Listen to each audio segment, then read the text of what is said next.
Langar að spyrja þig hérna aðeins með Landsbankann sko, þó að væri eigu ríkisins eins og þú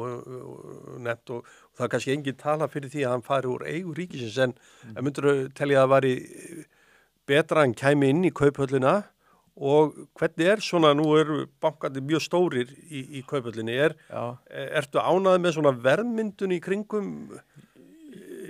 ykkar félag í bankakerfið og hvað augum sérðu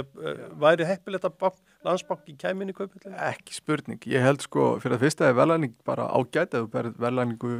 íslensku bankana saman við Evrópu þá held ég að við njótum bara sannmælis í verðlagningu. Við erum ekki að skipta hendur eða bréfin ekki að skipta hendur á einhverjum afslætti á eigið fé og það verið að ég held að fjárfestar sé að horfa til þess að hér áfram mögulega blómlegri hagvöxtur, meiri fólksfjölgun og mörg verkefni framöndan sem að auðvitað gera fjárfestingu í fjármálafyrirtækjum áhugaverðari.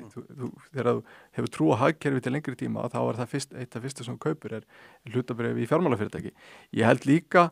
að það muni hjálpa mjög uppbyggingunni á verðbréfamarkaðnum og því að fá okkur inn í stærri vísitölur, stærri MSCI vísitölur, að fá Landsbankann inn vegna þess að þá kemur inn stórt fyrirtæki sem að hjálpa okkur að uppfylla þau skilyrði til þess að færast upp eitt flokk hjá MSCI. Með því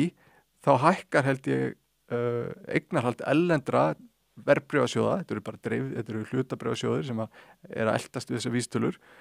úr því að vera kannski 10% af markanum upp í 15, 20, kannski 25 og ef við komumst alla leið að fara inn í MSCI World Index þá vitum það bara frá Norðurlöndum að meðaltali getum við þá gert ráð fyrir því að 40-50% af eignarhaldinu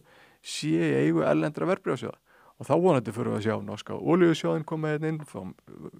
Vanguard og Blackstone og BlackRock og þessi hefðbundu risastóru sjóðstýringafyrirtæki til þess að fara að kaupa hluti og svo að síðustu held ég að ríkið náttúrulega ekki að vera með fjármunna bundna svona mikla í einni atvinnugrein. Þannig að til lengri tíma held ég að sé ekki sniðugt fyrir ríkið að eiga Landsbankann að fullu.